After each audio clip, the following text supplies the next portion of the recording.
चलो हम लोग कल देखे थे proteins involve in facilitated diffusion. Actually ये प्रोटीन क्या है, ये पोलर नेचर का, यहाँ पे भी ये प्रोटीन पोलर नेचर का है, लेकिन एक्टिव ट्रांसपोर्ट में आप दावे के साथ ये नहीं कह सकते कि ये प्रोटीन पोलर नेचर का है, लेकिन मोस्ट ऑफ द केसेस में पोलर नेचर का ही होता है। मैं लिख देता हूँ यहाँ पे mostly polar, mostly polar.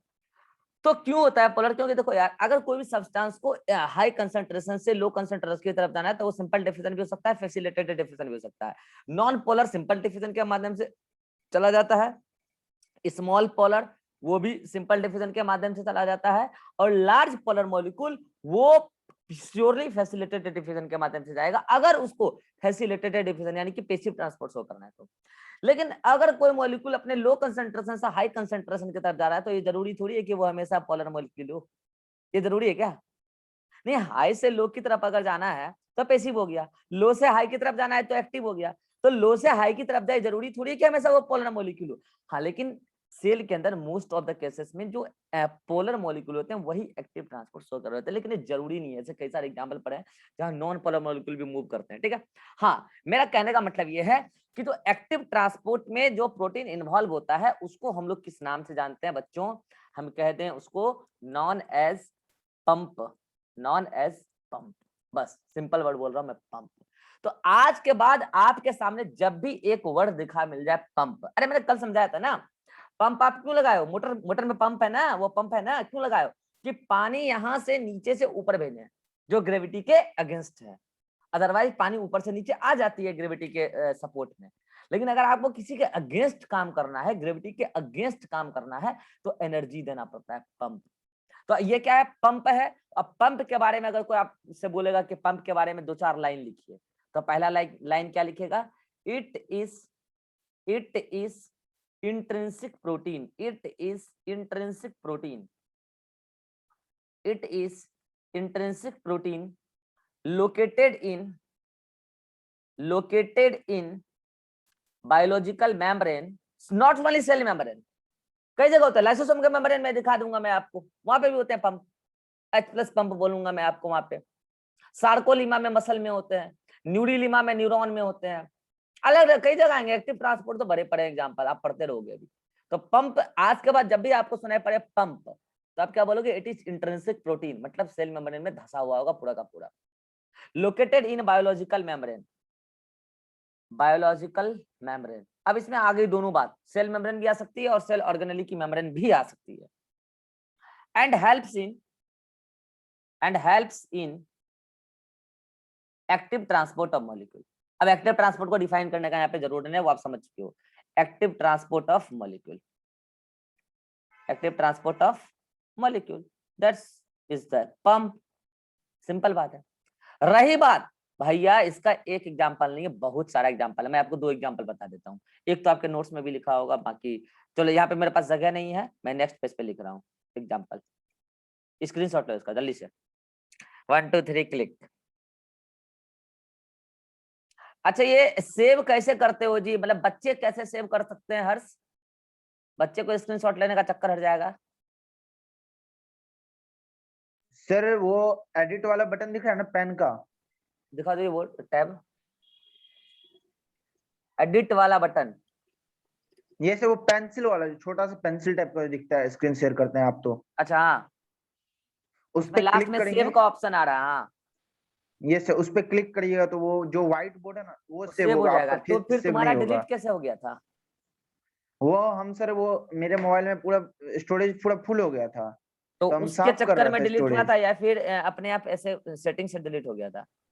No sir, वो जो मेरा जो जंक फाइल क्लीनर है ना, हाँ वो सर जूम में जो इतना बड़ा सर था डेटा, हाँ। उसमें से हम गलती से एक फाइल मेरा क्लिक हो गया, जिसके कारण पूरा जूम मेरा क्रैश कर गया था, उसके ओ, कारण हो गया था। अच्छा। वापस से जूम डिलीट किया तो जो पहले वाला था वो आ गया, बाद बाकी नहीं आया। समझ गया। चलो, तो हम इसका एग्जांपल नेक्स्ट पेज पे ले रहे हैं। हम दो ही एग्जांपल यहाँ पे ले रहे हैं, बाकी एग्जांपल बहुत बड़े पड़े हैं। एक एग्जांपल ले रहे हैं हम जिसका नाम है Na+K+ पंप, Na+K+ पंप, ठीक है। और एक एग्जांपल ले रहे हैं, दोनों पॉपुलर एग्जांपल इसलिए यहाँ पे ले रहे हैं, बाकी पंप बहुत सारे हैं। एक एग्जांपल ले रहे हैं Ca+2 पंप, ठीक है। और दोनों के बारे में कुछ दो दो लाइन लिख देते हैं, ठीक है। दोनों के बारे में दो दो लाइन लिख देते हैं, थोड़ा सा डायग्राम बना के।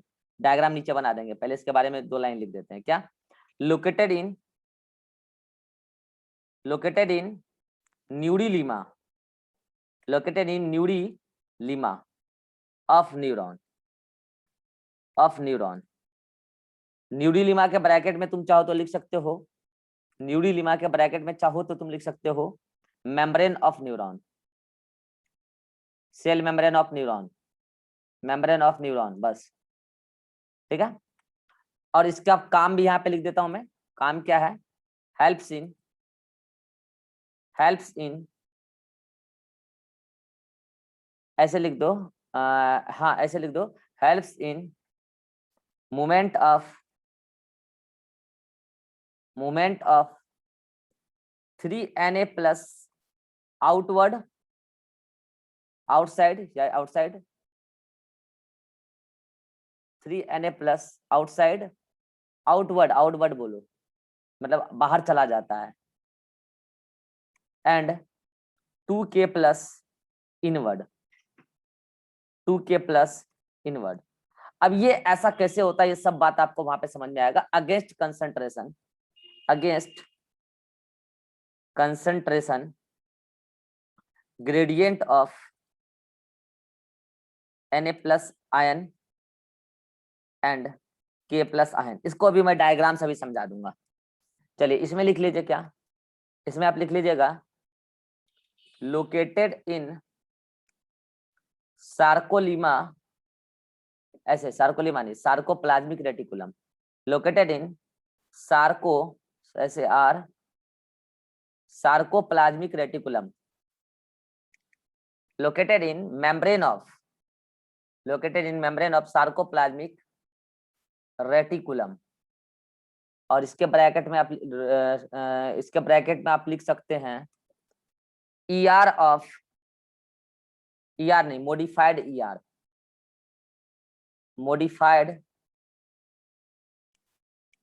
modified endoplasmic reticulum of muscle cell.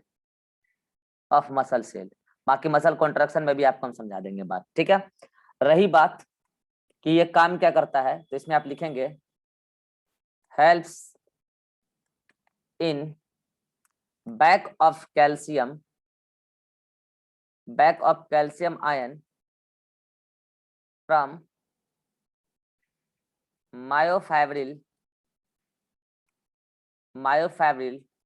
To, और मायोफैब्रिल के ब्रैकेट में आप लिख लीजिए एक लाइन बस अभी, TPC myofibril to sarcoplasmic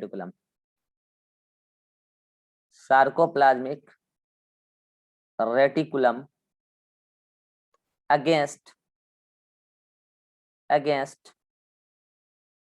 concentration gradient of calcium plus 2 ion. पहले स्क्रीनशॉट लीजिए, फिर आपको हम समझा देंगे, दोनों लाइन समझा देंगे, अभी डायग्राम से समझा देंगे, दोनों एग्जांपल डायग्राम से समझा देंगे, चिंता नहीं करना है। चलिए ये दोनों एग्जांपल को डायग्राम से लेते हैं। पहले लेते हैं वो वाला, पहला Na+K+ फॉर्म। मान लीजिए क्या एक न्यूरॉन है, आपको न्यूरॉन का डायग्राम बहुत डिटेल में मैं पढ़ाऊंगा, नर्वस सिस्टम, मतलब इतना डिटेल में पढ़ाऊंगा कि आप कहीं नहीं पढ़ सकते उतना डिटेल में, नीट लेवल का उतना डिटेल में क्या नहीं पढ़ सकते। बाकी अगर आपको पीजी करना है, MBBS करना है, तो मैं भी करा सकता हूँ, आप क्या चिंता कर रहे हो। ये न्यूरॉन है, ठीक है, और न्यूरॉन का जो न्यूक्लियस होता है ना, वो सेंटर पे नहीं होता, यहाँ पे होता है, ये ऐसा नहीं कि इसके सेंटर पे होगा, वो ये वाला बॉडी जो दिख रहा है ना यहाँ पे होता है। इसका डिफरेंट पार्ट का लेवलिंग आपको हम समझाएंगे नर्वस सिस्टम में। तो ये जो है, ये जो आपको दिख रहा है, ये पूरा का पूरा न्यूरॉन है, ठीक है। ये लास्ट में जो होता है, ये एक्सॉन वाला पार्ट होता है, ये सब अभी आपको मैं इतना नहीं बताऊंगा, बस इसमें मैं बता रहा हूँ कि ये जो है आपका, ये पर्टिकुलर, ये this one is Nyudi Lima, इसी को बोलते हैं न्यूडी लीमा। और मैं बता दूं बच्चों, ये जो अंदर की तरफ आपको दिख रहा है, this one here, this one, ये पूरा का पूरा, इसको बोलते हैं हम लोग एक्सोप्लाज्म। क्या बोलते हैं इसको हम लोग? एक्सोप्लाज्म।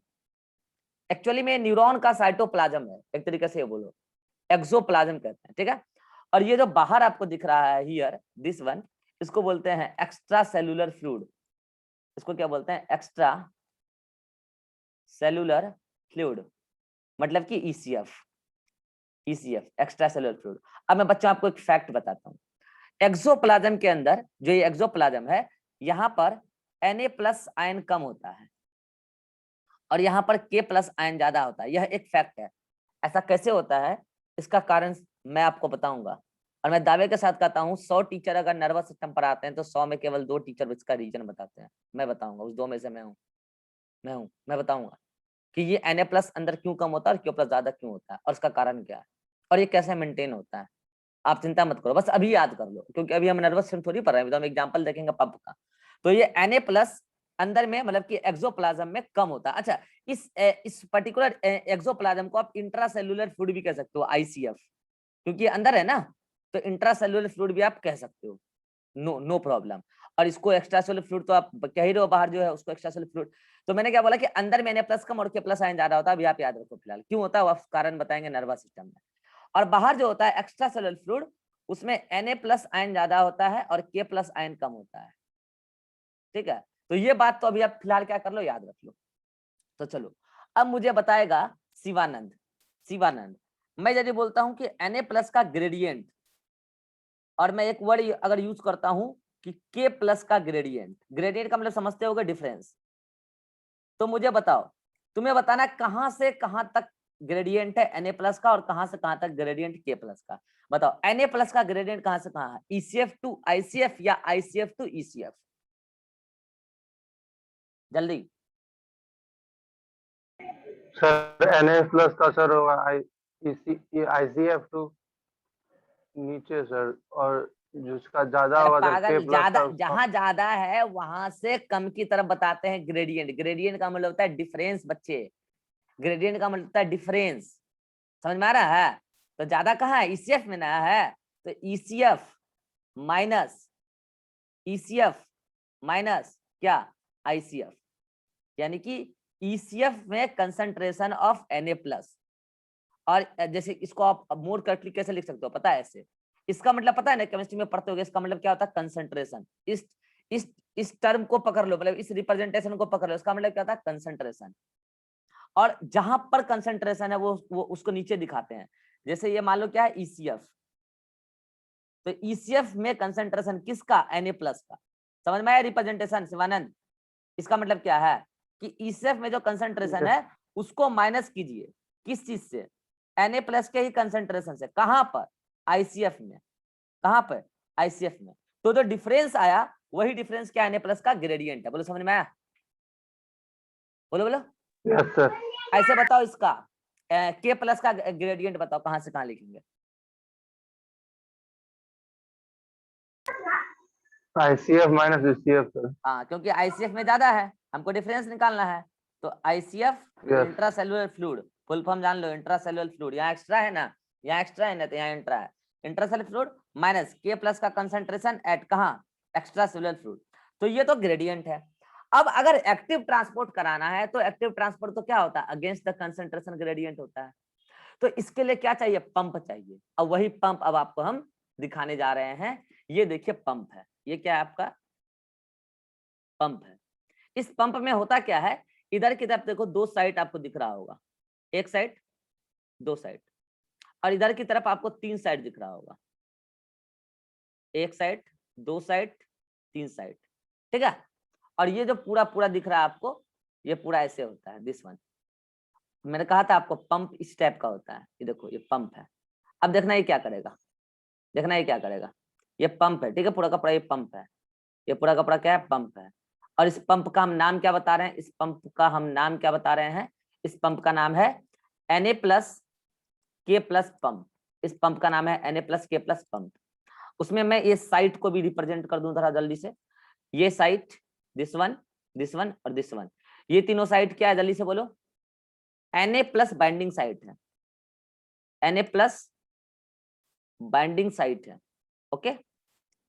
वहीं उसमें ये वाली साइट, कौन वाली, ये वाली साइट K+ बाइंडिंग साइट है, ये वाली साइट, अरे मैंने उल्टा बना दिया, मैंने उल्टा बना दिया, रुक जाओ यार, मैंने उल्टा बना दिया। अगेंस्ट द कंसंट्रेशन ग्रेडियंट लेना है ना, अगेंस्ट द कंसंट्रेशन ग्रेडियंट लेना है ना मुझे, तो रुक जाओ।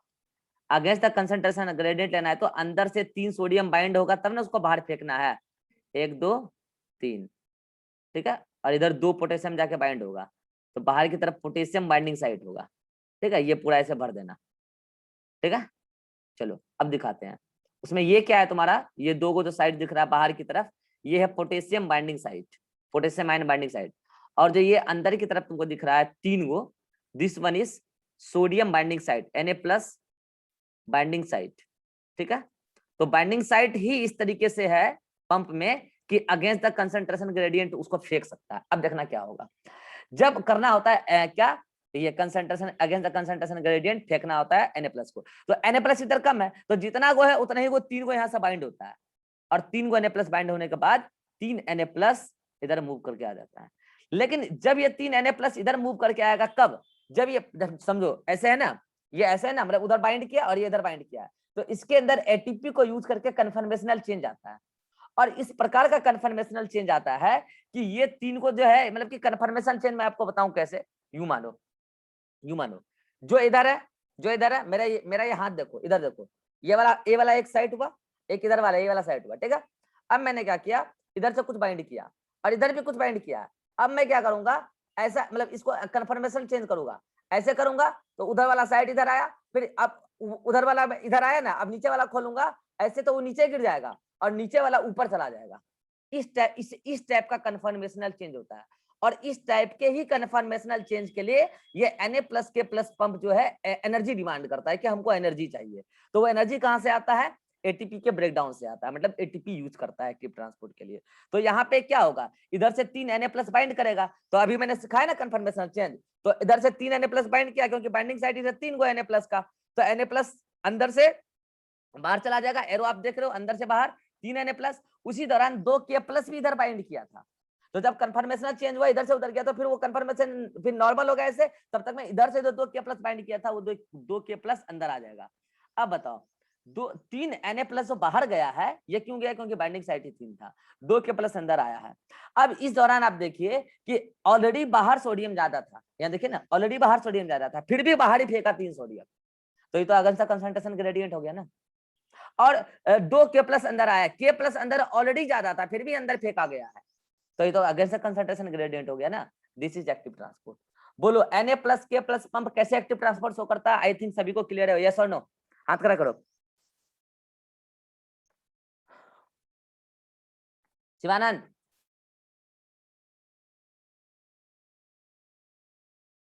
हर्ष को समझ में नहीं आया क्या, हाथ खड़ा नहीं कर रहा, हर्ष हर्ष सो गया क्या, सो गया हर्ष, गुड नाइट, गुड नाइट हर्ष, गुड नाइट। इसका नेटवर्क खराब है, लीव कर गया, फिर से आएगा ये। चलो तब तक दूसरा डायग्राम बना लेते हैं ना जब तक वो आएगा।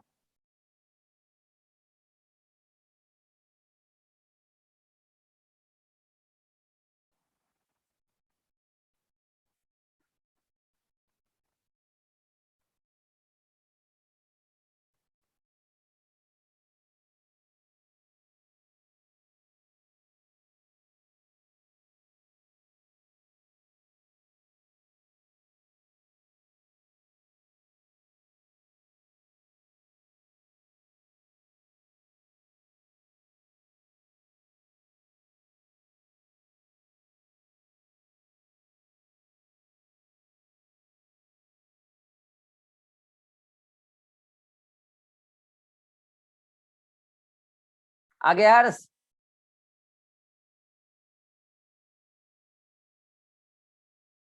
अरे हर्ष आ गया है, आ गया है तो हाँ बोल दो। यस समझ में आया Na+ वाला,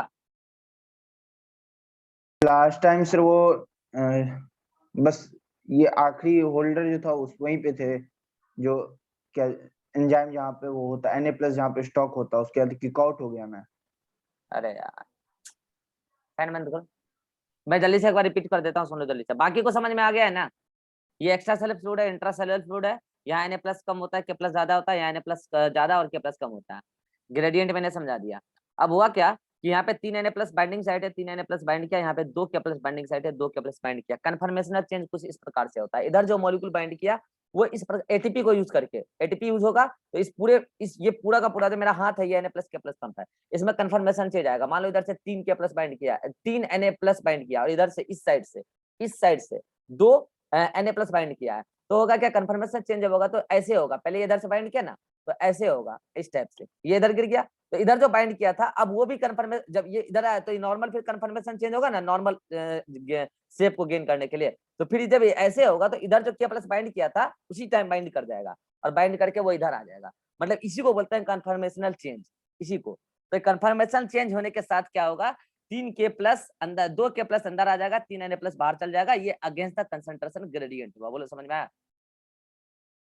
यस सर।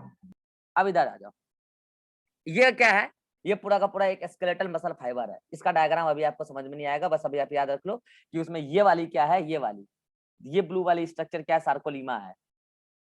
क्या ये सार्कोलीमा इज द, सीधा भी आप ये याद रखो कि sarcolemma is the membrane of muscle fibre, membrane of muscle cell, muscle fibre बोलो, मसल फाइबर, ठीक है। उसके अंदर ये आपको ये वाला ट्यूबुल दिख रहा है, ऐसे, ये जो आपको दिख रहा है ऐसे, ये वाला this one is sarcoplasmic reticulum. और बता दो बच्चों इसके अंदर ना कैल्शियम स्टोर्ड होता है, इसलिए इसको बोलते हैं कैल्शियम स्टोरेज हाउस, ठीक है, of muscle, calcium storage house of muscle. अब होता क्या है कि कैल्शियम स्टोरेज हाउस है तब तो यहाँ पे कैल्शियम खूब सारा होगा, ठीक है। जब मसल कॉन्ट्रैक्शन होना होता है तो कैल्शियम यहाँ से निकलता है, लेकिन जब मसल कॉन्ट्रैक्शन हो जाता है, जब मसल कॉन्ट्रैक्शन फुल्ली हो जाता है तो फिर सारे यहाँ पे कैल्शियम बाइंड करता है। जब मसल कॉन्ट्रैक्शन होता है तो ये टीपीसी यूनिट है, बस नाम याद रखो कि टीपीसी मायोफाइब्रिल से अटैच होता है। क्या होता है सब बात मसल में बताएंगे आपको। तो ये जो कैल्शियम आपको दिख रहा है यहाँ पे कैल्शियम +2, ये टीपीसी के साथ अभी बाइंडेड है, मसल कॉन्ट्रैक्शन कंप्लीट हो गया। अब जितने भी टीपीसी हैं सबसे कैल्शियम छीन के उसी स्टोरेज हाउस में घुसाना है। तो स्टोरेज हाउस में तो कैल्शियम ऑलरेडी ज्यादा होगा ना, तो अगेंस्ट द कंसंट्रेशन ग्रेडियंट हो गया ना। तो कैल्शियम +2 पंप एनर्जी को यूटिलाइज करके इस कैल्शियम को छीन के अंदर करेगा, दिस इज एक्टिव ट्रांसपोर्ट। ये कैल्शियम को अंदर करेगा, दिस इज एक्टिव ट्रांसपोर्ट। तो ये डायग्राम आप किधर बना लोगे, इस टेबल के नीचे, और ये डायग्राम आप इस टेबल के नीचे बना लोगे, किसके नीचे, इसके नीचे। अब आप पढ़ लो, बोलो ये वाला दोनों डायग्राम समझ में आ गया तो हाथ खड़ा करो। ये सिंपली क्या है, एक मसल सेल का स्ट्रक्चर है, मसल फाइबर का। उसमें ये क्या है, सार्कोप्लाज्मिक रेटिकुलम, जो एंडोप्लाज्मिक रेटिकुलम से मॉडिफाई होकर बनता है। उसी में ये ब्राउन वाला क्या, उसी के मेम्ब्रेन में कैल्शियम +2 पंप है, कैल्शियम +2 पंप है, ठीक है। और ये पूरा का पूरा एक रॉड लाइक स्ट्रक्चर, जिसको मायोफाइब्रिल कहते हैं, उसमें कोई टीपीसी होता है, बस अभी याद रख लो। टीपीसी में कैल्शियम बाइंडेड होता है। अब जनरली होता है क्या, कैल्शियम कहाँ होता है ज्यादा, तो जो स्टोरेज हाउस है वहां पे कैल्शियम ज्यादा होगा। तो टीपीसी से कैल्शियम छीन के यहाँ डाला जा रहा है, कब, मसल रिलैक्सेशन के समय, मसल रिलैक्सेशन के समय, कॉन्ट्रैक्शन के समय नहीं, मसल रिलैक्सेशन के समय। तो उस समय क्या होगा कि कैल्शियम को यहाँ जबरदस्ती लाया जाएगा तो एक्टिव ट्रांसपोर्ट होगा। तो आप यहाँ पर लाइन क्या डालोगे, हेल्प्स इन, ऐसे ड्यूरिंग मसल रिलैक्सेशन, ये लाइन करो, ड्यूरिंग मसल रिलैक्सेशन। अब लाइन कंप्लीट हो गया, during muscle relaxation it helps in, during muscle relaxation it helps in, low it helps in back of calcium ion. Back क्यों, वहीं से आया था, फ्रॉम मायोफाइब्रिल के टीपीसी यूनिट से टू सार्कोप्लाज्मिक रेटिकुलम, ये आ रहा है sarcoplasmic reticulum against concentration gradient of calcium +2। बोलो अब सबको समझ में आया पंप क्या होता है, हाथ खड़ा करो, सबको समझ में आ गया तो। चलो सबको समझ में आ गया पंप क्या होता है, जल्दी से स्क्रीनशॉट ले लो इसका भी, 1 2 3 क्लिक। शॉर्ट में डायग्राम बनाओ, अभी ये सब डायग्राम ह्यूमन फिजियोलॉजी में बहुत अच्छे से पढ़ाएंगे, बहुत डिटेल में। चलिए तो यहाँ पे जाके आपका क्या समाप्त हुआ कि 3 टाइप के एक्टिव ट्रांसपोर्ट होते हैं। अब देखो नोट्स में जो लड़की लिखी है, ये नोट्स बहुत पहले का है, 3 साल पहले का है, वो पूरा कचरा कर दिया, मतलब कि आधा बात आधा पेज पे लिखी है। आपको मैंने सारा थ्योरी पहले एकदम एक जगह कर दिया सीक्वेंस में। पहले पैसिव ट्रांसपोर्ट हेडिंग चलाया, फिर उसके बाद 2 टाइप बताया, एक्टिव और पैसिव। फिर पैसिव ट्रांसपोर्ट के 3 टाइप मैंने करा दिया, सिंपल डिफ्यूजन, फैसिलिटेटेड और ऑस्मोसिस। फिर मैंने हेडिंग डाला दिया कि फैसिलिटेटेड डिफ्यूजन जो है उसमें जो प्रोटीन इन्वॉल्व होते हैं वो 2 प्रकार के होते हैं। फिर उसको मैंने क्लासिफाई करके बता दिया एग्जांपल के साथ साथ कि कहाँ पे क्या पढ़ेंगे, जिसका एग्जांपल वहां बताना था बता ही दिया। उसमें बहुत इंपॉर्टेंट बात है क्या, ग्लूटाथोर और एक्वापोरिन। याद कीजिए, एक्वापोरिन टनल वाले में आता था, कैरियर वाले में। एक्वापोरिन बहुत इंपॉर्टेंट है, बहुत बार आया हुआ एग्जाम में कि वाटर को अगर जाना है ऑस्मोसिस के थ्रू। अच्छा, वहां मैंने क्या लिखा कि ये देखो मैंने लिखा फैसिलिटेटेड डिफ्यूजन में भले ही एक्वापोरिन है, लेकिन वाटर जब जाएगा तो अंडरस्टूड है वो फैसिलिटेटेड डिफ्यूजन नहीं कहलाएगा, वो ऑस्मोसिस कहलाएगा। ठीक है, तो ये हो गया आपका। उसके बाद आज मैंने हेडिंग डाल दिया, क्या आते ही देखिए हेडिंग क्या डाला है मैंने, देख लो हेडिंग क्या डाला है, protein involving in active transport. और उस प्रोटीन को पंप कहते हैं, और उस पंप के बारे में मैंने जितनी बातें मैं बता सकता था बता दिया। 2 एग्जांपल को लेकर मैंने एक्सप्लेन कर दिया कि वो पंप वर्क कैसे करता है अगेंस्ट द कंसंट्रेशन ग्रेडिएंट।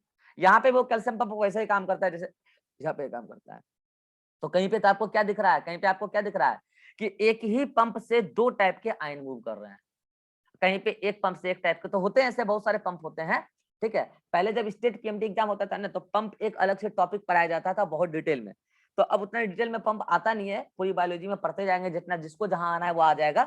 बाकी उतना डिटेल में पढ़ने की कोई आवश्यकता नहीं है, जो हम जहां पढ़ेंगे वहां से काम हो जाएगा। ठीक है, अब हम क्या करते हैं, अभी तक मैंने आपको जो भी पढ़ाया एक्टिव, उसके बाद पैसिव में simple diffusion, facilitated diffusion, even सभी का एग्जांपल भी समझाया।